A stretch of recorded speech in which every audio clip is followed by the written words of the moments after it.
वो कोई अजनबी हरगिज़ नहीं था, मेरा अपना था। मैं उससे मौसमों की और सियासत की नहीं, अपने दुखों की बात करता था। वो पहरों मुझसे फिल्मों, होटलों की और फैशन की नहीं, अपने दुखों की बात करता था। मगर हम आज ऐसे मोड़ पर एक दूसरे के पास से गुज़रे कि जैसे अजनबी हों और एक दूजे से यकसर आशनाई ही न रखते हों।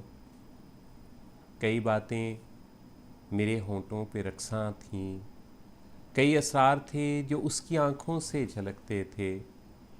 मगर एक दूसरे पर सरसरी सी एक नज़र भी इस तरह से हमने डाली थी कि कोई देखने वाला न कह सकता कि हम एक दूसरे से इससे पहले मिल चुके हैं और एक दूजे के सारे दुख समझते हैं।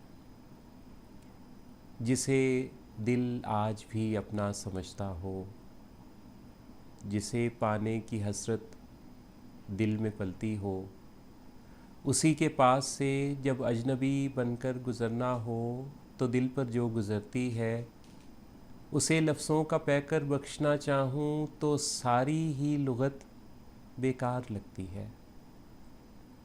खुदावंदा मेरी दुआ सुन ले कि वो जब भी मिले वो मेरा अपना हो, वो अपनों की तरह मुझसे मिले और दिल के सारे ज़ख्म दिखलाए। मैं अपनों की तरह उससे मिलूं और दिल की हर एक बात कह डालूं।